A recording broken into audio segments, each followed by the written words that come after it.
lókè ọ̀run. Mo tún wí lẹ́ẹ̀kan sí ògo ní fún Ọlọ́run lókè ọ̀run. Ẹ jẹ́ kí a gbàdúrà orúkọ Jésù.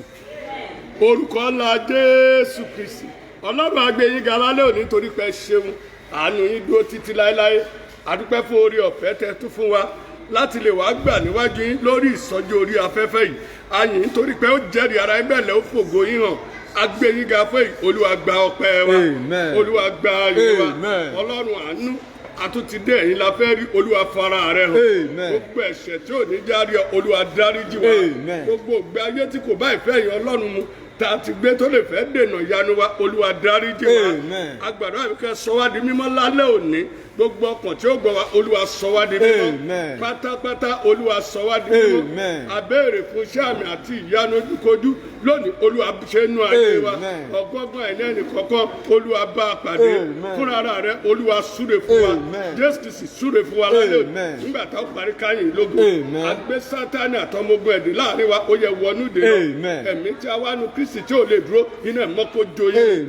Ẹ̀mí Kristi kó jọba láàrin wa. Ògo ni forúkọ Olúwa. Jésù Kristi Olúwa àti Olùgbàlà wa. Amen, amen, amen, Jesus. Mo fi àkókò ìkí wa ní àṣálẹ́ òní. I'm using this medium to greet us tonight. Dádì alẹ́ tuntun la tún wà yìí sà. Daddy, we are in another new night. Òní ní ọgbọ̀n ọjọ́ oṣù kẹwàá. Today is the 30th of Ẹ October. jọ̀wọ́ ẹ pé mọ́mì sà. Please call on to mommy. Ẹ pé dádì. Call on to daddy. Ẹ pé àwọn ọmọ. Call on to our Pé children. wákàtí náà tún ti dé That is sà. now time Tá a again. fẹ́ gbọ́rọ̀ Ọlọ́run tá a dẹ̀ fẹ́ gbàdúrà Hear the lórí. word of God and to pray Ó sì dá successful mi prayer. lójú wípé And it is bí o sure ti ń darapọ̀ pẹ̀lú that wa. as you join us on this Bó ti wo platform, program yìí as lọ́lọ́bà you watch this program ọwọ́ right Olúwa now, fún àánú. the hand of the Lord for Ọwọ́ mercy, Olúwa fún ìyanu. the hand of the Lord for Yóò miracle pàdé ẹ lórúkọ shall Jésù. touch your life in the Bákan náà name mo of kí Jesus. gbogbo àwa tí a jọ ṣe Similarly, program I greet everyone watching gbogbo on èyí this tẹ́tí ń program, wọlé everyone coming in, tẹ́tí ń wo program yìí. coming in Mo to kí this lórúkọ program. Jésù I greet Kristi. you in the name Mo of kí Jesus. màmá láti Ọ̀ṣun state. I greet Bẹ́ẹ̀ mommy ni mo from kí Osun gbogbo State. ẹ̀yin tẹ́ ń wò láti Àbújá. And I greet everyone Mo watching kí from ẹ̀yin tẹ́ ń wò Abuja. láti Amẹ́ríkà I greet lọ́wọ́lọ́wọ́. everyone watching Mo kí from ẹ̀yin tẹ́ ń wò America. láti London. I greet everyone Mo kí watching from gbogbo ẹ̀yin London. tẹ́ ń wò sà. I greet Bẹ́ẹ̀ ṣé everyone ìwé máa watching this ṣí ẹ̀. platform. As you watch Gbogbo ẹni it, tó bá share ṣí à program yìí. everyone that Bí shares this Olúwa ti ń bẹ program. tẹ́mi ẹ̀ As ń the bẹ Lord láàyè. is on the spirit Ògùn ayé living, yóò fọ̀hún your láyé lórúkọ glory shall Jésù. manifest in the name Ìràwọ̀ ẹ of yóò Jesus. tọ̀ lórúkọ Your Jésù. glory shall Bó ti shine ń in the gbọ́ name of program Jesus. yìí tó dé ṣe As you lọ́lọ́wọ́. watch and share, Ó yá wọnú ògo ìṣeré lọ. enter into your glory. Wọnú ògo ìlọ́lá lọ. Enter into your Wọnú wealth. ògo ìlọ́rọ̀ lọ. Enter into your riches. Gbogbo ohun tó o bá dáwọ́ ilé. Whatever you lay Yóò hands máa upon yọrí sí rere. shall come out Ó rí success in the bẹ́ẹ̀ name of rí. Jesus. So Ó shall it ṣe be. bẹ́ẹ̀. Amen. Jésù Olúwa wa. Amen.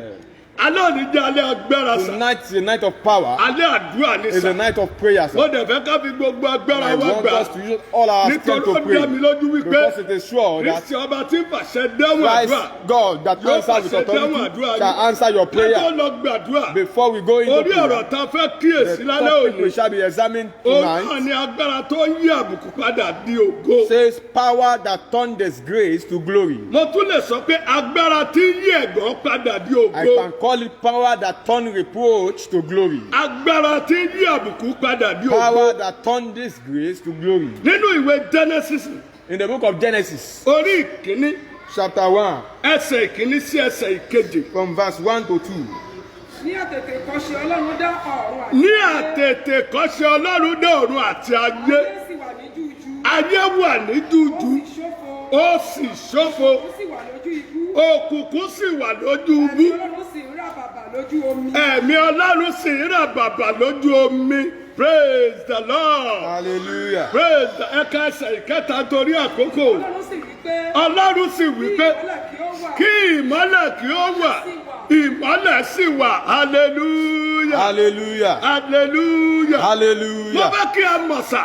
I want us to know, sir. Mọ́mí dáàdì mo fẹ́ kí ẹ mọ̀ I want sà. us to know, Daddy and Mommy, Ìdàkejì ògo òun náà ní àbùkù. that the opposite of glory is disgrace. Ìdàkejì ògo òun ní The ẹ̀gàn. opposite of glory is Nígbà reproach. tí Ọlọ́run dá ayé sà. When God created the world, sir, Nígbà tí Ọlọ́run dá when ayé. God created the heaven and the earth, A rí orí àwọn àbùkù mẹ́ta nínú ayé. there was some reproach in the world. A rí àwọn àbùkù mẹ́ta nínú There ayé was sà. some three reproach on earth. Àbùkù The àkọ́kọ́. first reproach Ayé rí jújú. was that the world was Nínú born. ìwé Genesis oríkejì In the sẹ́sẹ̀ book of kẹta ẹ̀mú bẹ́ẹ̀ Genesis, sọ̀rọ̀. chapter 2, from verse A 1 ní to 3. àkọ́kọ́ ayé rí jújú. Genesis chapter 1, from verse 1 to 3, Bible says the earth was void. ìkejì sà And the second ayé ṣòfò was that the earth was without ayé form. ṣòfò The earth was without form and ìkẹta void. The third one òkùnkùn bo ayé was mọ́lẹ̀ that darkness covered the face òkùnkùn of the bo earth. ayé mọ́lẹ̀ Darkness covered the èyí face ni of the àwọn earth. àbùkù And these were the reproofs èyí tó wà nínú ayé that was on the earth. pé òkùnkùn tún bo ìmọ́lẹ̀ ayé That mọ́lẹ̀ darkness covered the light of the àwọn earth. àbùkù mẹ́ta yìí ni olúwa fúnra rẹ̀ rí nínú ayé Three reproach was what God saw on the earth. nígbà tí ọlọ́run sì rí àwọn And àbùkù when yìí God saw this reproach, nítorí pé ọlọ́run ò fẹ́ kí àwọn àbùkù yóò tẹ̀síwájú because mọ́ God do not want this reproach to continue on àwọn earth. ẹ̀gàn yìí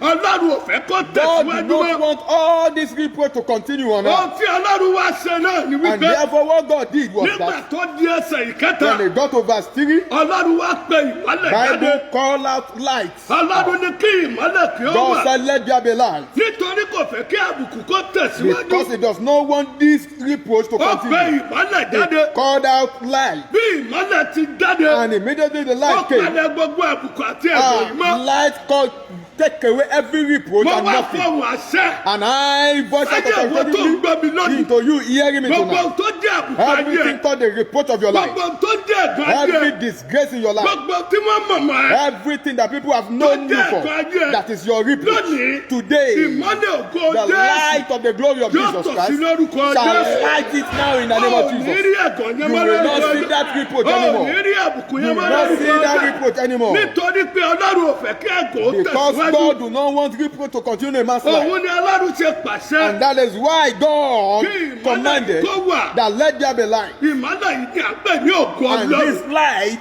is translated Ògo as the yìí ló glory of farahàn. God. This glory ó gbé manifested gbogbo àbùkù mi and it swallowed every ó reproach. gbé gbogbo ògùn It- òkùnkùn mi Swallowed all darkness. ìwọ tó gbọ́ mi lálẹ́ You hearing me tonight? ògo ọlọ́run yóò gbé The àbùkù glory ayé of the Lord will swallow every ògo reproach in your ọlọ́run yóò life. gbé ẹ̀gbọ́n The ayé glory of the Lord will swallow Ògo Ọlọ́run every yóò gbé gbogbo mockery in your wàhálà ayé life. It will swallow all the trouble you see in your mo life. lè béèrè lọ́wọ́ I ìwọ náà would like pé to ask you that kí ni àbùkù ayé what is the reproach in your kí life? ni jújú tó ń bẹ nínú ayé ìwọ tó ń gbọ́ mi What is the darkness in your life? ẹ jẹ́ mọ̀ wípé Do you know àbùkù ayé that some ẹlòmíì people's reproach òun ni ẹ̀ṣẹ̀ is sin?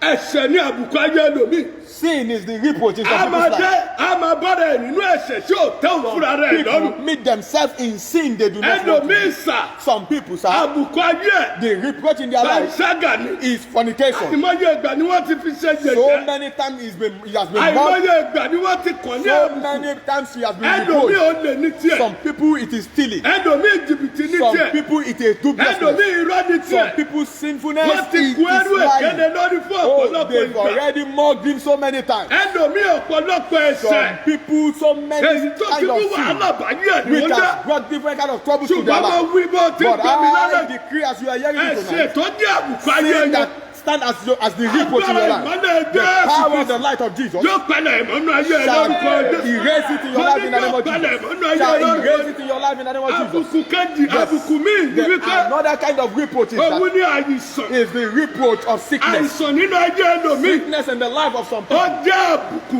When this reproach àìsàn happens, wà ní ayé it ẹlòmíì is sà sickness, the reproach is some àrùn people's ní life. àbùkù ayé Some ẹlòmíì people, sà it is disease that is their reproach. àìrí làbùkù ayé Oh, some ẹlòmíì people's sà reproach is needy in their gbèsè life. ní àbùkù Some ẹlòmíì people's sà reproach is indebtedness. ẹ̀gàn ní àbùkù Some ẹlòmíì people's sà reproach is different kinds of àìrí mockery. náà ìrílò ní Some àbùkù people's ẹlòmíì reproach sà is inability to accumulate money. ìjì ló ń jẹ ẹlòmíì sà Some people are confronted by different kinds of ways a máa ní of iṣẹ́ trouble. lọ́wọ́ ní àbùkù Oh, some ẹlòmíì people's sà kind of reproach is joblessness. àìrí ọmọ bí ní Some àbùkù people's ẹlòmíì kind of sà reproach is barrenness. àìrí tọ́lá àbùkù Some ẹlòmíì people sà kind of reproach is inability to nurture their children. But I decree tonight, gbogbo ohun tó ń jẹ́ every reproach and tó mockery in wà your ní life, ayé yìí tẹ̀ oh, gbọ́ in mi the lálẹ́ life of everyone watching me tonight, olúwa sọ di ògo the lórúkọ Lord is Jésù turning it to glory in the name of ìmọ́lẹ̀ Jesus. ògo Jésù The light of the Lord ó tọ̀ Jesus sí àbùkù ayé will yìí light lórúkọ every Jésù reproach in your life in the name of láti òní Jesus. yìí lọ From today forward, ẹ̀ tún rí àbùkù you yẹn will mọ́ see that reproach no more. olúwa ti ṣe bẹ́ẹ̀ lẹ́ẹ̀kan God has done it once. tiẹ̀ lọ́kàn You lónìí are the next in line bó o ti tonight. gbà mí mọ́ ní As tiẹ̀ you lọ́kàn hear me, you are the next in olúwa line. máa mú àbùkù ayé The ẹ̀ Lord kú will take every reproach in your máa life mú ẹ̀kọ́ away. ayé ẹ̀ He kú will take the mockery in your ó life máa mú away. ẹ̀sán ayé He ẹ̀ will kú take the sickness in ó your máa life mú away. wàhálà ayé ẹ̀ He kú will take the troubles ó in your máa life mú away. ẹ̀yìn kú He will take need ó in máa your mú life away. gbèsè kú He will take that ó máa mú indebtedness àṣẹ away. ìdí kú He will take that ó máa mú inability to àṣẹ accumulate money ìfọ́jọ́ kú away. He will take that ó ti rí bẹ́ẹ̀ ní hopelessness ayé away. Amen.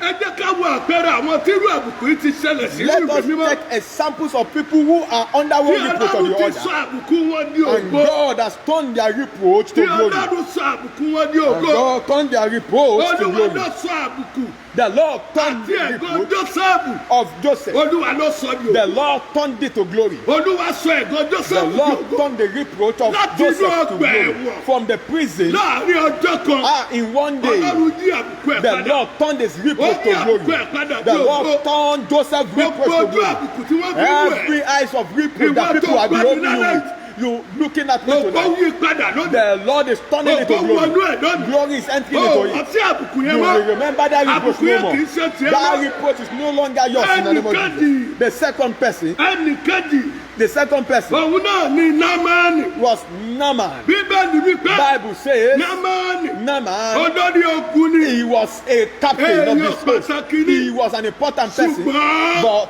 adẹ́tẹ̀ ni. he was a Ṣùgbọ́n leper. nípa agbára Ọlọ́run àlá. But by the power of the living Nípa God, agbára Ọlọ́run by òkè the ògo. power of the Most High, Olúwa yí ẹ̀gàn Bible, Námánì. God said it turned the Àti reproach àbùkù ẹ̀. of Naaman. Olúwa yí padà. The Lord turned it. Ó sọ di ògo. The Lord turned it to Gbogbo glory. ẹ̀yin tẹ́ gbọ́ mi lọ. Everyone watching me tonight, Àbùkù yẹn di ògo your lórúkọ reproach is Jésù. turning to glory in the Nínú name of ìwé àwọn Jesus. ọba kejì. In the book of 2 Kings, Orí ìkarùn-ún. chapter 5, Ẹsẹ̀ kìíní sí from ìkọkàndínlógún verse lọ́ka. 1, go and read. Àlè kà á sí. We won't be able to read it Bákan náà, now. báwo ni ti Similarly, Jábẹ́sì? what about Jabez? Jábẹ́sì náà. Jabez, Ó ní ẹni tó ní àbùkù. he was a man with reproach. Aláìní ni. He was needy. Ẹni ẹ̀gàn He ni. was a man of Ẹni mockery. tí ò jẹ́ He kọ́kọ́ was ni. a nobody in the Ṣùgbọ́n ní land. ọjọ́ kan. But one day, Bíbélì wí fún mi Bible wípé. make it known to me that Jábẹ́sì gbàdúrà sí Olúwa Bible Ọlọ́run says rẹ̀. Jabez prayed unto God, Láàárín ọjọ́ kan. and in one day, Olúwa yí àbùkù ẹ̀ the Lord padà. turned his reproach Ó around sọ di ògo. and made him a glory. Ìwọ tó gbọ́ mi You lálẹ́. hearing me tonight? Èmi ò mọ irú I àbùkù don't know the kind of tó wà reproach nínú ayé ẹ̀ that lánàá. is in your life Èmi ò yesterday. mọ irú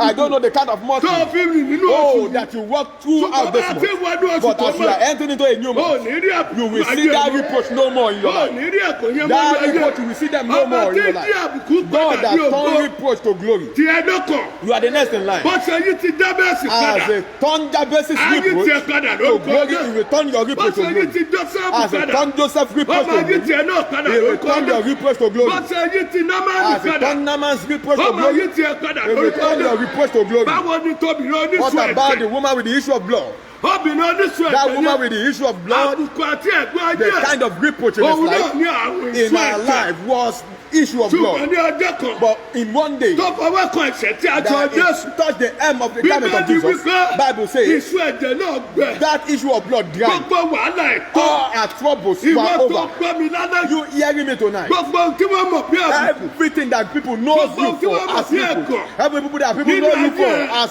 mockery. lónìí ọ̀run kò pín sí. Today the Lord is putting an end to Ẹ̀gbọ́n it. ẹ̀dùnkọ́ Your lónìí. reproach is turning to Àbùkù glory. ẹ̀dì ògo Oh, lónìí. your mockery is turning to Ẹ̀gbọ́n ìyanu glory. lónìí. Your reproach is turning Ayé to òní glory. bákan náà. Your life will never Ó remain di the same. ènìyàn tọ̀. You shall Mo become a fẹ́ new jẹ́ man. kó di mímọ̀ fún I'm ẹ. making it known to Agbára you kan wà that there is a power tí yí àbùkù that can àbí ògo. turn reproach to glory. Agbára kan bẹ. There is a power that is Tó available sọ ẹ̀gàn di ògo. that is capable to turn Irú reproach to glory. agbára wo sà? What is that kind of Òun power I'm talking agbára about? Jésù. That power is the power of the Lord Bó o bá Jesus. fẹ́ sọ̀mọ́nú If ayé. you no longer want reproach in Bó your o bá life, fẹ́ àbùkù if you mọ́nú no ayé. longer want mockery in your Tó o life, bá fẹ́ wàhálà if you mọ́nú no ayé. longer want shame and Tó o troubles bá in your fẹ́ life, ogun mọ́nú if you ayé. no longer want battles Tó in o your bá life, fẹ́ àrùn if mọ́nú you do ayé. not want sickness in your life, if you do not want shame in your life, Fàyè fún Jésù. give your life to Jesus. Gbà gẹ́gẹ́ bó Olúwa tó lù. Believe in Him and accept Him as your Lord and Savior. Stand firm in Jesus. Nítorí nínú ẹ̀ nìkan. Because only in Him Òun ní àbùkù èèyàn lè di ògo. there lies reproach can Òun be turned to lọ́ba tó glory. ń sọ ẹ̀gàn He is dògo. God that turned reproach to Òun glory. lọ́ba tí ń bá àbùkù He is the èèyàn only king that can tó make sọ di ìyanu. your reproach to be turned Tí to ẹ miracle. lọ́kọ̀ lálẹ́. You are the next Tó tonight. ti fàyè fún As you Jésù give your lálẹ́. life to Jesus tonight, Àbùkù èèyàn á di ògo. your reproach is turning to Ẹ̀gbẹ́ glory. á di ògo. Your disgrace is turning to Ṣùgbọ́n kí glory. Jésù tó lè ṣe But nǹkan. before Jesus can do this, Ìwọ náà ní nǹkan tó you gbọ́dọ̀ ṣe. have something you must do. Èyí ni wípé And that is, sínú ẹ̀ lọ́dúnbò tí take a gbọ́ decision today as you hear fún me ẹ̀ṣẹ̀ sílẹ̀. to forsake your sin. Sórí ẹlẹ́ṣẹ̀. You see a sinner Àbùkù á ní ẹ̀ṣẹ̀. as a great reproach. Wàá rí òun làbùkù tí mo kọ́kọ́ sọ You nípa ẹ̀. see it is mentioned about. Àbùkù táwọn èèyàn ò kà kún ní. The first reproach that people Tí ignore. Ọlọ́run dẹ̀ nínú ayé And God God sees in a man's life. àbùkù tó dá lọ́rùn lórí inú ayé The mi. false reproach that God sees in a àbùkù man's tí life. ọlọ́run ò fẹ́ mọ́ ìran The yìí. reproach that God does not want Òun to ní see in ẹ̀ṣẹ̀. the life of a man is sin. kóbìnrin náà kò tó. For a man to have kó tún ní a woman to have an husband and have an extramarital kóbìnrin affair. náà tó. For a man to have a kó wife tún ní àlè. and still have an extramarital àbùkù affair. àti ẹ̀gbọ́n ní sàn. Such is a reproach. ọdún wa bẹ kó jù The ẹ̀ lónìí. Lord wants you to depart Yóò from kí it. jùlẹ̀. And as you depart from àbùkù it, ẹ yóò di all òkú. your reproach is turning èyí to tó glory. tún dàbí ẹ̀. And mother similar ìbínú. thing is that ìbínú. anger, ìjà. fighting, èpè. cursing, ọ̀rọ̀ ẹ̀yìn. backbiting, ó di yíyàn. oh malice. jáwọ́ nínú àwọn ẹ̀ṣẹ̀. Deceive from all these fún sins. àwọn ẹ̀ṣẹ̀ sílẹ̀. Forsake these sins. gbogbo àwọn ẹ̀gbọ́n. All these reproach. olúwa yóò mú kó The Lord will turn it to glory. olúwa yóò sọ àbùkù The ẹbí Lord ògo. will turn it to glory. yóò sọ ẹ̀gbẹ́ ẹbí He ògo. will turn it to miracle. ọ̀rọ̀ ẹ yóò sì di ayọ̀. And your matter shall come to God. Please kó ẹ̀ṣẹ̀ sílẹ̀. forsake your sin. bẹ̀rẹ̀ sí nínú jésù. Begin to walk in dúró Jesus. nínú olúwa. Stand firm in Jesus. dúró nínú agbára ẹ̀. Stand firm in His power. yóò sọ àbùkù ẹbí And He ògo. will turn your reproach to glory. He will turn your mockery to ògo ẹ glory. máa bú jáde. Your glory shall ìràwọ̀ ẹ manifest. máa tọ̀. Your glory shall ọ̀rọ̀ shine. ẹ máa dayọ̀. Your glory shall turn ọ̀rọ̀ ẹ to máa joy. dire. Your matter shall turn to ire joy. gbogbo máa wá ẹrí. Oh, blessing shall ọba locate máa you. wá ẹrí. Favor shall locate orí you. bẹ́ẹ̀ ni ayé ẹ So lórúkọ shall it yìí. be in your life. ẹ já dìde dúró. Let's gbàdúrà. and talk to sọ God. fún olúwa. Tell Jesus gbogbo àbùkù. every tí ò reproach ní jẹ́ kí ògo farahàn ní ayé. that will not make glory to manifest. gbogbo àbùkù. Every reproach tó lè dí ògo ọlọ́run that lọ́wọ́. can hinder God's ẹ glory. gbiná nínú ayé mi. Be ẹ consumed my jáde life. nínú ayé mi. Come out of my life. ó yá àdúrà. In the name of Jesus. gbogbo àbùkù tó lè dúró ògo. ẹ máa jáde. ẹ jáde nínú ayé mi. ẹ jáde gbàdúrà. sọ fún olúwa kí àbùkù yẹ kó pòórá nínú ayé. sọ fún olúwa kí àbùkù yẹ kó jáde nínú ayé. sọ fún wípé o ò fẹ́ àbùkù yẹn mọ́. o ò fẹ́ ẹ̀gbọ́n yẹn mọ́. In the name of Jesus. In the mighty name of Jesus. ẹ gbàdúrà.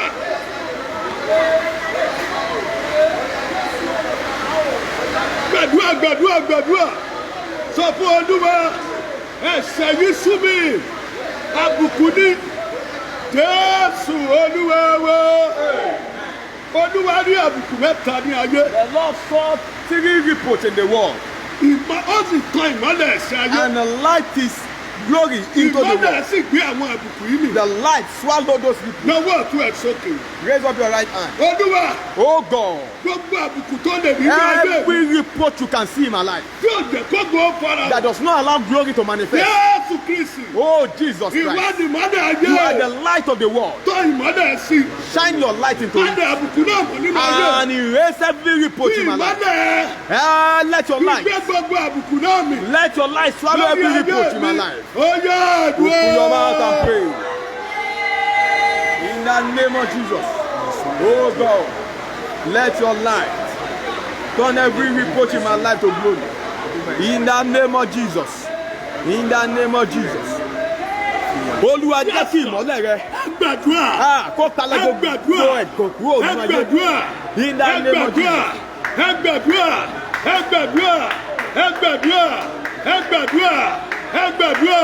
ẹ gbàdúrà. jésù olúwa wa. Amen. ayé ìyọ̀yẹ farasádùá. Let us pray more. ẹ farasádùá. ẹ gbàdúrà. ẹ sọ fẹ́ni tó láyé àtọ̀run. Tell the creator of heaven and earth. olúwa Oh God. àkókò àdúrà rẹ̀ jọ. This is not time. múra dáadáa. Pray. sọ fún olúwa. Tell Jesus. olúwa. Oh God. ibi tí òkùnkùn kọ́wújẹ òkùnkùn pamọ́ sínú ayé mi. Where the food of darkness is hidden in my body. gbogbo ibi tó ṣòfò lára mi. Wherever that is empty in my body. tókùnkùn kọ́wújẹ sí. That the enemy is tọ́jà storing bá their ti má food ti into. jẹun ojú oorun. That whenever I eat in the jẹun dream. ojú ẹ̀dá. Whenever I eat in the ibẹ̀ dream. ló ń stọ̀ sí. It is stored in that part of the body. Wherever the demonic ones are storing every demonic food in my body. Oh, that presses the glory of my life. Holy Ghost, ṣàwárí ẹ̀. locate it kó now jó gbogbo ẹ̀rí and lálẹ́. consume it ó tonight. yẹ Open your mouth. àdúrà. Yes. Gbogbo ibi kíbi tí òkùnkùn tó ń tó wù jẹ sínú ayé mi tó ń tẹ owó mi bá tó ń tẹ owó mi mọ́lẹ̀ mo tà á lẹ̀ fẹ́ ó yẹ kí mi ó ó yẹ gbiná gbogbo àlàfo tí òkùnkùn oúnjẹ sóko lára mi ayérayé o ó yá ẹ máa gbiná ẹ máa gbiná ó yẹ gbiná ó yẹ gbiná ó yẹ gbiná ó yẹ gbiná ó yẹ gbiná ó yẹ gbiná. olúwewe mami ẹ gbàdúrà yẹn dáadáa Pray that prayer. mami ẹ gbàdúrà yẹn Mommy, dáadáa pray that prayer fervently. arábìnrin kan jẹ́rìí kan fún mi A woman testified. ó lóun máa ń lálẹ́ òun máa ń jẹun He lójú said he do have a dream, eating in the dream. ó wá fi sínú àdúrà ó wà ní àdúrà And then àtàwẹ̀ he was under fasting and prayer. ọjọ́ kẹta tó bẹ The parí àdúrà third day of his fasting, ó ní lẹ́yìn ẹ bá tún gbé oúnjẹ he yẹn said wá the person brought the food to her in a dream. ẹ̀bà àti ọbẹ̀ ni It was eba and stew. ó ní bá ṣe gbé oúnjẹ yẹn wá She said that she brought the food to her. òun ti gba oúnjẹ yẹn bóun She ṣe máa ń gbà collected the food as she always ó ní do. kò sí oúnjẹ tí wọn kì She í tó said there's jẹ no food she's not been given. She ó ní has làbí not tó been bá sọ given. wípé But the spirit told him that night, sọfà nìyẹn kó o jẹun tell jẹ the person that you are not eating. ó ní lòun máa wípé She said she uttered Yo, the statement that I'm not eating ó ní the wá food bí today. ìwúlẹ̀ rẹ̀ And then the person ó asked, kọ oúnjẹ yìí you did not, you have never rejected the food before. oúnjẹ ni This is your food. ó gbọ́dọ̀ jẹ You must eat ó it. lóun lóun ò jẹ She said, I will ẹ̀yin not náà eat gbà ẹ it. jẹ You to take it and eat. lórúkọ Jésù In the name of òun ò Jesus, jẹ ó ní I'm not ṣúbìrì eating. tàbí kọ ẹ The person in that dream, he said, tàbí ni o má the jẹ person ó náà told tún ní him, lórúkọ who told you Jésù not to eat? òun ò jẹ ẹ̀yin lẹ máa jẹ She said, I'm not eating in ó the name of lóun ò jẹ Jesus. òun lẹ́yìn lẹ máa jẹ báwo ṣe fà á nìyẹn ó níbi táwọn ti fà lọ́wọ́ kó wá jẹ ìyàgbẹ́ She said, come and eat this ó ní facet. bóun ṣe rí oúnjẹ bó ṣe She yí said padà that is nìyẹn how she saw ló the di food ìyàgbẹ́ turn to facet. gbogbo àwọn nǹkan rádaràdà And different ní evil ìdáwọ̀lọ̀ things nínú were ìyàgbẹ́ inside yẹn it. ó lọ wá fẹsẹ̀ tó ń She tẹ faces- fún tẹ́bù jẹ láti Is jẹ this yìí what you are giving me all these days? In the ẹbí name náà of Jesus, be consumed. ó ní bó ṣe kó wájú He said that is how the àti person oúnjẹ disappeared in his ìwọ front tó and ń the jẹ food. wojú oorun You eating ibi in kan the ló food. stọ̀ sí lára That food is being stored orúkọ somewhere in your Jésù body. bí ara Call the name of Jesus gbogbo in that oúnjẹ voice. òkùnkùn Every demonic food, gbogbo oúnjẹ búburú every evil tó food fún mi jẹ lójú oorun that lọ́jọ́ has been given to eat gbogbo in ibi the tó dream, stọ̀ sí lára wherever it is stored in my ibi body, tó ṣòfò lára mi wherever it is tó being stọ̀ stored sí in the body, tí ò jẹ́ kó gbọ́ that does not allow glory to manifest. Holy Ghost fire, locate it now. Consume it in the name of Jesus. Consume it. Open your mouth and pray. Gbogbo lójú oorun, gbogbo lójú àlá, ó yẹ máa dúró, ó yẹ máa dúró, gbogbo ìfọ̀ òkùnkùn lára mi, ó yẹ máa dúró, ó yẹ máa dúró, ó yẹ máa dúró, ó yẹ máa dúró, gbogbo ìfọ̀ àmọ́mọ́ sí láyé mi, gbogbo ibi tó ń yòókù wà lára mi, ó yẹ máa dúró sọnù, ó yẹ máa dúró, ó yẹ máa dúró, ó yẹ máa dúró sọnù, ó yẹ máa dúró sọnù, ẹ máa dúró sọnù, ẹ máa dúró sọnù, ẹ máa dúró sọnù, ó yẹ máa dúró, ó yẹ máa dúró, ó yẹ máa dúró, ibi tó kù wà lára mi, ìfarahàn ọ̀tá, ìfọ̀ òkú, ó yẹ máa dúró sọnù, ó yẹ máa dúró sọnù. Bí ọwọ́ ẹ̀ sínú ẹ̀. Place your right hand on Mo your bá stomach. ní I àṣẹ. decree in the name of Jesus. Gbogbo ibi tí òkùnkùn ń tọ́jú oúnjẹ sí. Wherever the demonic ones are storing their Gbogbo food in ibi your tó body, ṣòfò lára ẹ̀. anywhere empty, Tàbí oúnjẹ òkùnkùn pamọ́ sí. that the demonic Mo rán one iná are ẹ̀mí storing mímọ́ their jáde. food in your body. Sí gbogbo ara èyí tẹ̀ I gbọ́ mi. send out the fire of Holy Ghost into you, hearing me. Iná ẹ̀mọ́ That demonic kọjọ́. food stored in your body is consumed in the name of Jesus. Ìwújẹ òkùnkùn tó gbà Every demonic food that allows sickness in your body, Ìwújẹ òkùnkùn tó gbógun láàyè. demonic food that you ate in your dream that allow Ìwújẹ battle in your òkùnkùn life, tó gbogbo mọ́lẹ̀ demonic nínú food that ayé. you ate that cover the glory in your Iná life. ẹ̀mí mímọ́. Holy Ghost fire, consume it in the name of Jesus. Ògo ni forúkọ Hallelujah. ó tún gbúrò ẹ̀mọ́ látòrí. Ó tún jẹun ojú orí. Ó bọ́ látòrí. Ó rí bẹ́ẹ̀. Ó ṣe bẹ́ẹ̀. Jésù Olúwa wa. Ẹ gbàdúrà kejì. Pray the second prayer. Olúwa fagbára tó fi jẹ Ọlọ́run gbé Use the jáde. power that makes you to bear God to take it away. Fagbára tó fi jẹ Ọlọ́run. Use the power that makes you to bear Bámi fi God lé jáde lára. to take it out of my body. Gbogbo tá a fi pamọ́ sára. Everything kept in my body Tí ò jẹ́ káyé mi ó ní that does not allow my life to be meaningful. gbogbo tí mò ń bá tí mò ń gbé rìn. Everything that I carry around, Gbogbo àmì tó wà lára mi. every mark in my body, Gbogbo tá a fi pamọ́. everything kept in my body, Gbogbo gbẹ́rẹ́ òkùnkùn. every evil incision, Gbogbo gbẹ́rẹ́ òkùnkùn. every evil incision, gbogbo àṣejẹ tí mo ti jẹ every evil concussion I èyí ate, tí wọ́n jẹ nínú oyún that was ate in my, while I was in the womb, that turned to battle in my life. Lord, locate it now. Every evil concussion tó ti wọnú ayé mi that láti has inú entered into oyún my body system while I was gbogbo in the womb, àṣejẹ tí mo jẹ every evil tó concussion dogun sínú ayé that mi turned to battle in my life, bẹ́ẹ̀ tí mo sí every evil tó incision dogun sínú ayé mi that turned to battle in my life. olúwa Holy Spirit, iná sọ̀wárí locate ẹ̀ it now. kó dọ̀rùn ní ayé Consume mi it in my body. ó yẹ Open your mouth and begin to pray. Mo gbà ládùúgbà. Ó yẹ iná máa jó oru. Gbogbo àmì Iná máa jó tó oru. wà lára mi. Iná máa jó oru. Gbogbo gbẹ́yọ̀. Gbogbo gbẹ́rẹ́ Ta sí sí mi gbogbo lára. àṣejẹ. Ó yá. Iná Ọlọ́run alààyè. Ó yẹ máa jó wọn rú. Ó yẹ máa jó wọn rú. Ó yẹ máa jó wọn rú. Ó yẹ máa jó. Ó yẹ máa jó. Iná. Ó yẹ máa jó wọn rú. Ó yẹ máa jó wọn rú. Ó yẹ máa jó wọn rú. Iná Ọlọ́run alààyè. Ó yẹ máa jó wọn rú. Ó yẹ máa jó wọn rú. Iná Ọlọ́run tó fọ́ kíkẹ́ dárí ya. Yóyóyóyá. Máa jó wọn rú. Máa jó wọn rú. Gbogbo àṣìjọ́ta. Ó yẹ iná Ọlọ́run máa jó wọn rú. Jésù.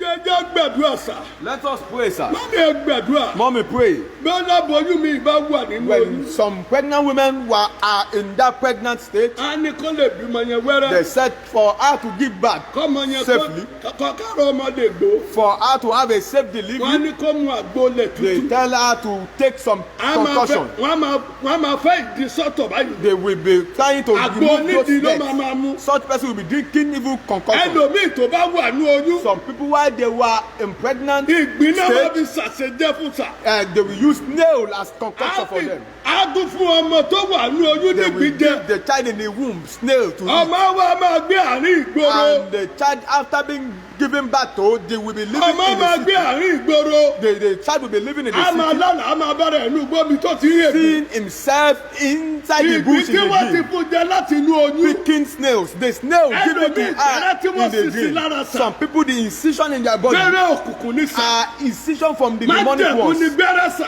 Incision is a Ẹ pariwo covenant. sà. Open your mouth and pray. gbogbo ohun tó wà lára mi Whatever it is in my body, tí kò jẹ́ kó gbọ́ fara hàn whatever in my body, gbẹ́rẹ́ tí mo sí sọ́rí every incision on my head, gbẹ́rẹ́ tí mo sí sọ́wọ́ incision in my hand, gbẹ́rẹ́ tí mo sí sọ́rí evil laceration in tó my ń dé àwọn èèyàn ológo Oh, kúrò lára that chases glorious helpers away from me. That does not allow my glory to gbogbo èyí manifest. tí mo ti jẹ lójú Oh, oorun every evil concussion I ate in the dream. gbogbo èyí tí wọ́n ti àṣẹjẹ tí wọ́n ti sè Evil concussion that was prepared in tí the wọ́n dream. ti fún mi jẹ ní That àtàtì ní was ojú given to me tí while I ọ̀jẹ̀ was in the kọ́kọ́ womb. fọ̀hún Oh, that does not allow tó glory jẹ́ to káyé rise mi up. ó máa fọ̀ That bí allow ìgbín my life to draw like a snail. tó jẹ́ káyé mi ó máa fọ̀ bí That ìgbín allow my life to draw like a snail. Holy Ghost fire. ṣàwárí ẹ̀ Locate it kó now. jọrun nínú And ọjọ́ consume it out of my body. Open your mouth and begin to pray. Mo gbà ládùúgbà.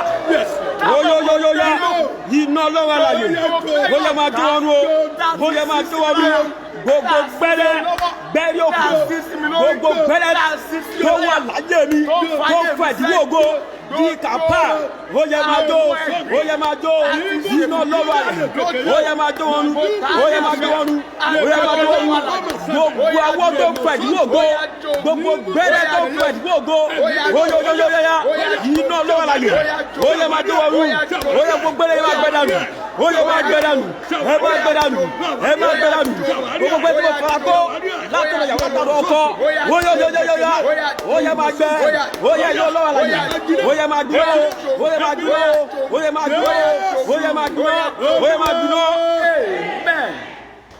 Jésù Kristi Olúwa wa Amen. ọkùnrin kan ni wọ́n wá pè mí fún lọ́dún kọsà A man came to me one year, ẹni tó wá pè mí and the person that ó ní kí came wọ́n told láwọn me, ní ó ló síkì gan said I should go and look onto Kí this n jọ kí person wọ́n that bá is wọn pray sick, fún. that I should come and pray for the person.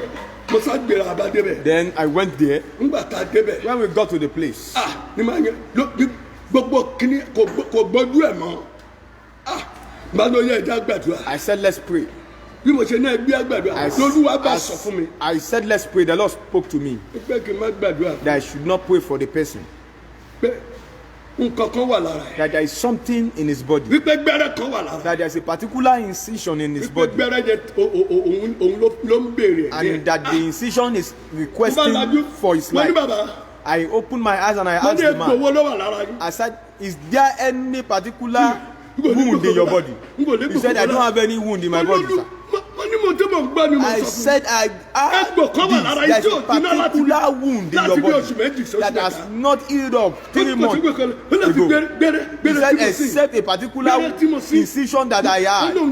He said he did not heal up. I said, since when? He said, it's about 2 months. In that incision, tetanus has entered to it. Before they came to call me, they've already killed up to 4 rams, and tetanus has entered into the incision. After the incision, the particular thing they used to rub the incision, tetanus entered to it. The third day, the person died. Open your mouth and pray. What is that incision in my body? Oh, that covered glory. The incision, the question for the life of that man. Some people, the incision will build up covered glory and became a covenant of blood. It will become a covenant of battle. It will become a covenant that hinder blessing. It will continue to hinder blessing. Some people, it is incision not to be embattled. Oh, I want you to shout and pray. What is in my body? What have I eaten? What have I intaken? What kind of physician is in my body that I carry around? That sleeps and wakes with me. That does not allow glory to manifest. Holy Ghost fire. Locate it tonight and consume it. Open your mouth and pray.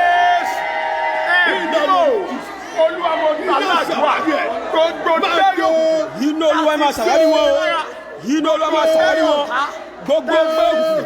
Gbogbo ńlá tí mo lá wọ́n fa ìdúró ògo láyé mi oyoyoya nínú ọlọ́ àlàyé oyè máa tóru oyè máa tóru oyoyoya oyè máa tóru nínú ọlọ́ àlàyé oyè máa tó wọn rú ẹ máa tó wọn rú gbogbo gbẹ́rẹ́ ọ̀tá gbogbo àtọ́lá gbogbo àgbẹ̀mí gbogbo àlùmú lórúkọ Jésù gbàlà gbogbo ògo gbogbo ògo nínú máa tó wọn rú o. Jésù Olúwa wa. Mo wọ mọ́ọ̀lù ẹ̀lẹ́kọ̀ọ́ lọ́jọ́ kan. There was a particular day I entered into a public mo wọ mọ́ọ̀lù ẹ̀lẹ́kọ̀ọ́ lọ́jọ́ kan. I entered into a public bus one day. Ní lẹ́lọ́ọ̀gùn yẹn bá wọlé. And then the person entered. Ló bẹ̀rẹ̀ sí sọ pé má darí kan nílé. And said, this one is. Ló bá kọ́ bíléèdì tuntun jáde. An incision for you not to be embattled by anybody. He said, once you use it. Wọ́n bá jẹ bíléèdì kò ní gé wọn ní ọlọ́fun. If you eat the blade, it will not touch. If you can eat it. Àwọn bíi mẹ́ta dè gbẹ bíléèdì. And some people, some 3 set of people collected the blade. Lóní kọ́ fi sẹ́nu ló bá bu. They put it in their mouth and then they gave them something. And that is how they ate the blade and they swallowed it. I was looking at them that, ogun ayé o. This is a battle. Ló jẹ bíléèdì náà gbẹ̀mí. And that is how they ate the blade and swallowed it. And others are saying, give me. Amen. Amen. The Spirit of the Lord told me that everything they ate, it is after they are over 40 years of age. It is why some people are over 50 years of age. Then they will say something is in their body, cutting them within them. Something is in their body, happening in their life. This is what they have eaten. Tell Jesus, what is in my body?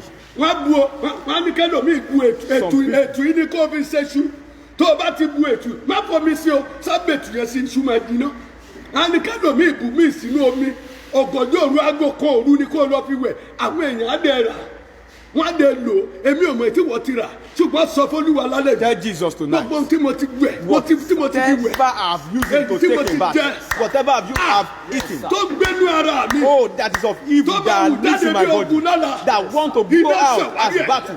Father, locate it by fire. Begin to consume.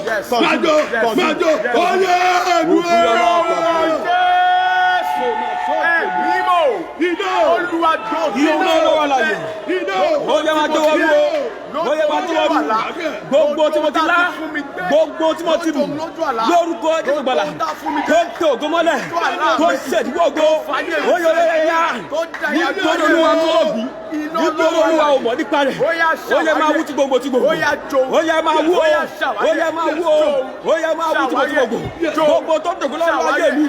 Ó yẹ máa fàyà, ó yẹ máa bàjẹ́, ẹ máa bàjẹ́, gbogbo máa tọ̀.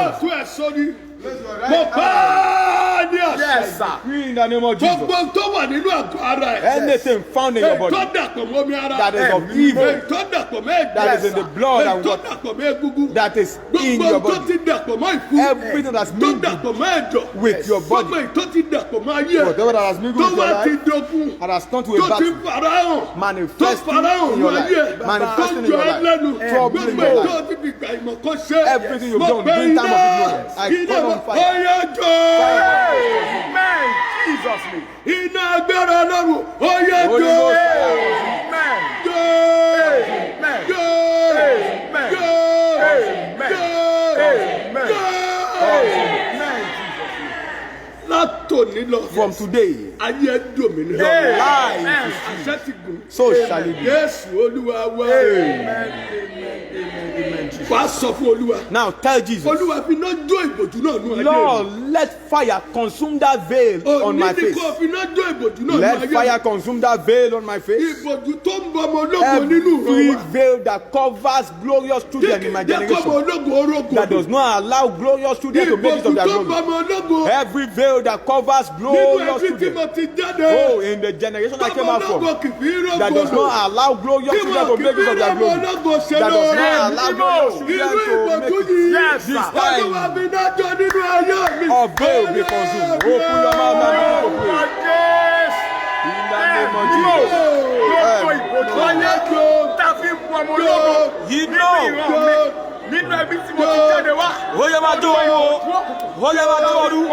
Gbogbo ìbòjú tàbí ìbò ológo nínú ìran mi. Bí ìyẹn tó ti jáde wá.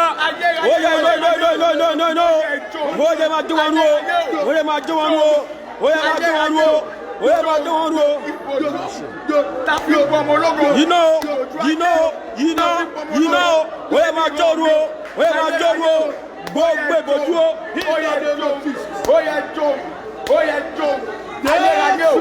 Ó yẹ jó. Amen. Mo kí gbogbo ẹ̀yin tẹ́ ń wo programu yìí. Lórúkọ Jésù Olùgbàlà. In the name of Gbogbo Jesus. ìbòjú òkùnkùn máa jáde nínú Every ayé. veil of the wicked Gbogbo ẹ̀yin tẹ́ ń wo programu yìí tẹ́ ń Everyone ṣe. watching this program, Ògbó sharing yìí máa bú it. jáde Your glory lórúkọ shall Jésù. manifest. Mo kí mọ́mí Búkì. I greet mommy. God bless you, The mama. Lord bless you. Mo kí gbogbo ẹ̀ mọ́. Mo kí gbogbo ẹ̀yin ènìyàn ńláńlá tẹ̀ ń wo ìránṣẹ́. greet Ẹ̀yin everyone. ìránṣẹ́ Ọlọ́run. I greet all the Mo servants kí of yín. God watching me. Prophet Baba, God bless you. Prophet Baba, God Mo bless kí you. yín lórúkọ yìí ògbó yìí máa bú jáde. Amen. Mo kí bàbá Wahab. Bàbá kìnìún Jésù. God bless you, Baba. God bless you, sir. Ògbó yìí máa bú jáde. Amen. Iṣẹ́ ìránṣẹ́ yìí ó máa tàn káàkiri àgbáyé. Amen. Mo kí bàbá lórúkọ Jésù ọwọ́ Olúwa ní eré yóò kan ayé yín. Bákan náà mo kẹ́yìn tẹ́ wò láti Amẹ́ríkà. Lórúkọ Olúwa gbé yín lọ́wọ́ sókè. Mo kẹ́yìn tẹ́ wò láti London. Lórúkọ ọwọ́ yín máa débi gíga o. Ògbó yín máa bú jáde. Brother Ẹni láti London mo kí yín. Bákan náà mo kí gbogbo ẹ̀yin tẹ́ wò program ní Nàìjíríà. Lórúkọ ògbó yín máa bú jáde. Mo kí mi ẹlẹ́dẹ̀ evangelist Bọ́sà láti Àbújá. Lórúkọ ògbó yín máa bú jáde o. Mo kí mami Olúwamọ tèmi láti Èkó. Olúwamọ tèmi Bọ́lá, God bless you mama. The Lord bless you. Ògo yín máa bú jáde. Ògo yín àwọn yín máa tọ̀. Ẹ gbàdúrà sà. Open your mouth Ẹ and sọ fún ẹni tó la yá. Tell the curator. Olúwa bá mi tú tọ̀ lónìí. Lord, let my light shine Olúwa again. bá mi tú tọ̀. Let my light shine Àtùpà anew. ògo mi. Oh, the light of my glory. Tí àwọn òkùnkùn ìran wa. That the darkness in my Tí generation. wọ́n ti yí lọlẹ̀. Oh, I've slowed down. Àtùpà ògo mi. The light of my Tí generation. àwọn òkùnkùn ìran wa. That the darkness in my Tí wọ́n generation. tẹ̀ ti lù I've pátápátá. already put Olúwa. off. Oh God. Bá mi tú tọ̀ lánàá. Lord, Bá destroy. mi tú àtùpà ògo mi tọ̀. Lord, let the light of my glory shine again. The light of the glory. Let it shine again. Olúwa o. Olúwa tutù. Àtùpà ògo mi. Tutù. Tout temps. Sí àwọn alágbára inú ìdílé mi. Sí àwọn alágbára inú ẹbí tí mo ti jáde wá. Tó fẹ́ lù yá. Tó yí lọlẹ̀. Ayérayé o. Ayérayé, ó yá máa tú tán, ó yá máa tú tán, ó yá máa tú tán, ó yá máa tú tán. Iná ògo mi dáadáa, ayé fẹ́ pa, óyóyóyá, máa tú tán, máa tú tán, máa tú tán, máa tú tán, máa tú tán, máa tú tán, máa tú tán.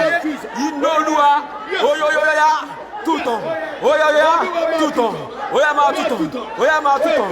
Oya tutàn. Inú ògo mi. Oya máa dùn. Oya máa dùn. Oya máa dùn. Oya máa dùn. Oya máa dùn. Máa tàn ó. Máa tàn ó. Máa tàn ó. Máa tàn. Oya máa tàn.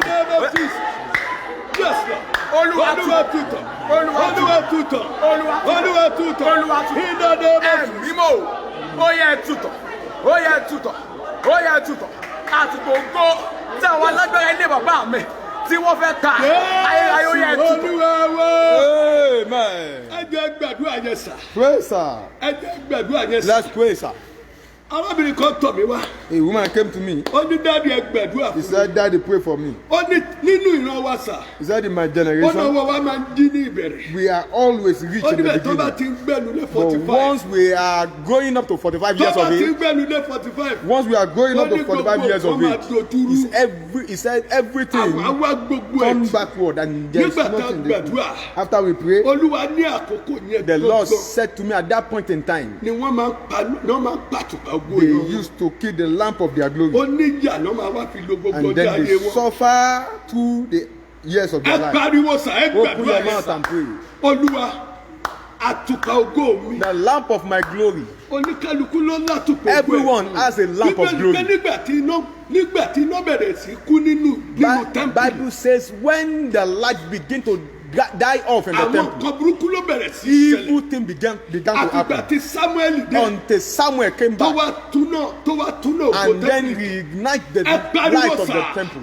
Àtùpà ògo mi. Lord, the lamp of my Ta glory. ló pa? Who is that person that Tálẹ́ni killed náà it? tó wà nídìí ẹ̀. Who is that person that put it off? Àtùpà ògo ìran wa. The light of the glory of my generation. Tó máa ń pa tó ní àkókò tí wọ́n máa ń pa. That has a particular Olúwa time o, they put èyí it off. tẹ́mi gbé wáyé. This lamp of Má glory jẹ́ I ṣe brought pa into fún the ayé. world. It must not be put off by the Àtùpà wicked. ògo mi. Oh, the lamp of my glory. Olúwa má jẹ́ pa fún Do ayé. not allow the world to put it off. Open your mouth.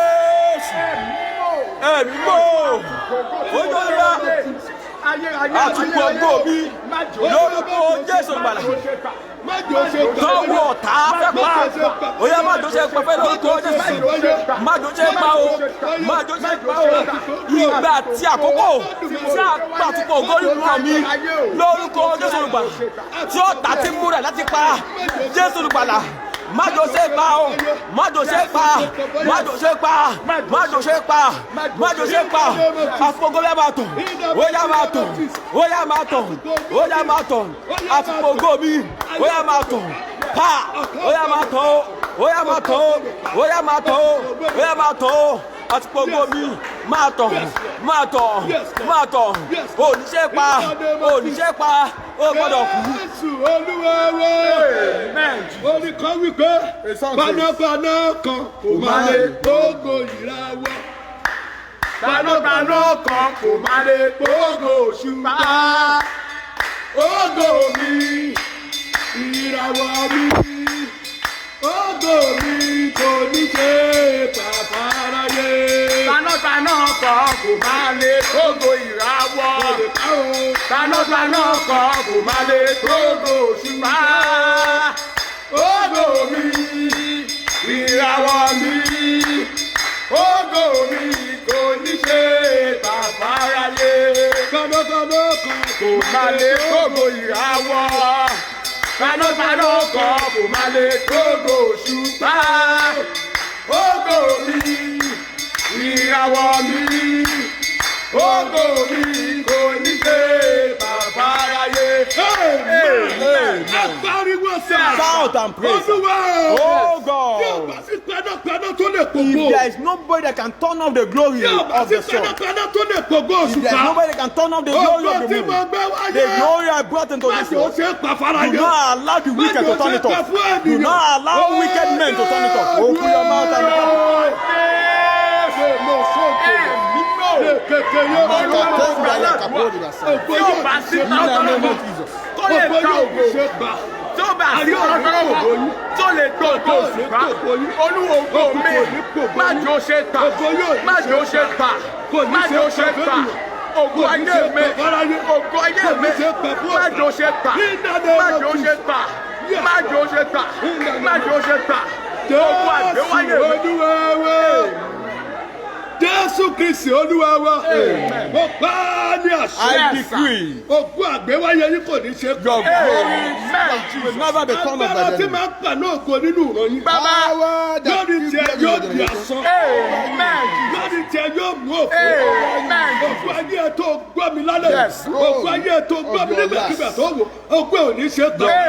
Amen. Tí o bá sí panápaná tó If lè there is kókó. nobody that can turn off the glory of Tí the o bá sun, sí panápaná if ayé there is tó lè nobody kókó that oṣù. can turn off the Ògùn glory ò of the ní moon, ṣe pé. Amen. Ògùn ò ní ṣe pé fẹ́. glory will never be turned off. Amen. Àṣẹ ti gùn. Amen. Jésù Olúwa wa. Amen. Amen. Amen. Ẹ gbàdúrà jù sá. Pray this prayer, sir. Olúwa àánú ló ń lọ Oh fún God, Joseph it is wà fún mercy Fáráò. that make way for Joseph to enter into the palace of Pharaoh. Àánú ló lànà fún Joseph It is mercy that make way for Joseph wà fún Fáráò. enter into Ní the ọjọ́ palace of kan Pharaoh. náà, In just Ó one day, gba gbogbo èrè ayé. collected all the blessings of his life. Oh God, Fi àánú là èmi náà wọlé let ògo. mercy make way for me into Fi glory. àánú lànà fún mi wọlé Let ògo. mercy make way for Fi me into àánú glory. lànà fún mi wọlé ògo. Let mercy make way for me Fi into the àánú glory of lànà God. fún mi lọ́dún Let ògo mercy ìjọwọ́. make way for me into Fi glory of àánú riches. lànà fún mi lọ́dún. Let mercy make way for me today. Ẹ̀mí mímọ́ o. Olúwa àní ló lànà fún Joseph tó fi wọ ilé Fáráò. Olúwa dékànú ó lànà fún mi. Dékànú ó lànà fún mi. Àní ó lànà fún Joseph. Olúwa ayé mi. Dékànú ó lànà fún mi. Dékànú ó lànà fún mi. Àánú yóò lànà fáyé mi. Àánú yóò lànà fún mi. Àánú yóò lànà fún mi. Olúwa dékànú ó lànà fún mi. Dékànú ó lànà fún mi. Dékànú ó lànà fún mi. Àánú yá lànà. Àánú lànà. Àánú lànà. Àánú lànà. Àánú lànà. Àánú lànà. Olúwa wa. Amen. Ẹnìkan gbọ́ mi. Somebody hearing me now. Lónìí ni. Today, Mo wí bí ìwòlí I Olódùmarè. decree as a prophet of Àánú God. lànà fún ẹ lórúkọ God will make way for you in the name of Jesus. débi tí ògùn ayé ẹ wà. So where your glory Àánú tó lànà fún is, Joseph. mercy that make way from Wà Joseph fi Pharaoh. into the palace of Àánú Pharaoh. yẹn bó ti gbọ́ mi That lónìí. mercy, as you hear me Bó ti tonight, gbọ́ mi nínú as you àkókò hear me at this point níbi in time, gbogbo tẹ́ gbọ́ mi. wherever you are hearing me, Bí a ti wọnú oṣù tó as bọ̀ we enter into this àánú new lànà month, fún ẹ débi ògùn. mercy make way for you into your Àánú glory. lànà fún ẹ débi Mercy ògùn. shall make way for you Olúwa into ní your kí n glory. sọ fún wọn tó The gbọ́ Lord mi. said I should tell you, Níbi tó fọkàn sí. where you never imagined, Níbi tó where lérò. you never thought, Lọ́wọ́lọ́wọ́ báyìí. right now, Àánú dìde fún ẹ o. mercy shall arise for you. Àánú dìde fún ẹ o. Mercy shall arise for Àánú you. dìde fún ẹ o. Mercy shall arise for you. Joseph ti Joseph gbàgbé. has already agreed that Agbọ́ tí ò lè rántí òun mọ́. the butler can never remember Ó ti him. gbàgbé. He has agreed with himself that the butler has Ṣùgbọ́n forgotten Olúwa him. lọ́rọ̀ agbọ́ But sílẹ̀ tí. one day the Lord reminded Láti the sọ̀rọ̀ butler Joseph to talk about fún Joseph Pharaoh. in the face of Ní ọjọ́ kan Pharaoh. náà. On that same Gbogbo orí day, ayọ̀ ẹ all tẹ̀ the lọ́wọ́. blessings of Joseph Gbogbo reached ẹni you. tó yẹ kó ṣe é Everyone that ought to help Tí you, wọ́n ti gbàgbé that ẹ̀. has forgotten you, Gbogbo ẹni tó yẹ kó those dé ẹ that lọ́la. ought to be Tí your wọ́n ti helper, gbàgbé ẹ̀. that forgot Bí you. o ti gbọ́ mi As you lónìí. hear me tonight, Bí o ti gbọ́ mi as you lọ́la. hear me right now, Ó yẹ ẹ̀mọ́ kó lọ rọ́ wọn létí. Lord, remind them about you in the name of Jesus.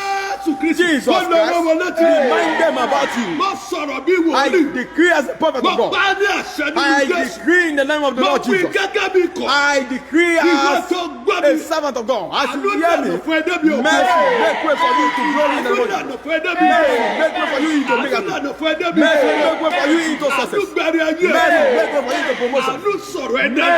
Give you your Àánú job. sọ̀rọ̀ ẹ dé. Mercy give you your blessing. Àánú gbẹ̀tọ́ ẹ fún ẹ. Give you your right. Gbogbo ẹ̀yin tẹ́ wojú Olúwa fún Everyone ọmọ. seeking the face of the Lord for the fruit of the Gbogbo womb. ẹ̀yin tẹ́ wojú Olúwa fún Everyone ọmọ. seeking the face of the Lord for Àánú a child. gbẹ̀rẹ̀ ayọ̀ ọmọ ẹ dé. Oh, mercy give you your baby. Àánú gbẹ̀mọ ológo ní Mercy ìlú. give you your miracle Àánú baby. gbẹ̀mọ ológo ní Mercy ìlú. can give you your miracle baby. Receive it now. Gbá ọmọ ìbéèrè. Receive your twins. Gbá ọmọ ìbéèrè. Receive your twins. Gbá ọmọ ọkùnrin. Receive your Gbá twins. ọmọ obìnrin. Receive your baby. Ìbápàdé ìwà àtọkọ The encounter between you and your husband shall come to baby. Dàṣẹ lónìí. I decree Mo today. wí bí ikọ̀ I àtàkùn decree as a servant of the Most High. Gbogbo ẹ̀yin tẹ́ ń fẹ́ àlàáfíà. Everyone that wants peace. Àánú fún yín ní ìwòsàn. Mercy can give you Àánú healing. pàṣẹ àlàáfíà. Mercy can command Àánú peace to wọnú you. ayé. Peace enter into your Àánú life. wọnú ayé. Mercy enter into your Àánú life. gbé dìde lórí ẹ̀. Mercy lift you up. Àánú gbé ẹ dìde. Mercy lift you up. Àánú gbé ẹ dìde. Mercy shall lift you up. Gbogbo ẹ̀yin tíṣẹ́ ti dà. Everyone whose job has Gbogbo now ẹ̀yin turned to tó something. kọ̀wé ò lọ déédéé. Mercy whose business has Gbogbo now ẹ̀yin turned tí ìdáwọ́lé yóò lọ Mercy déédéé.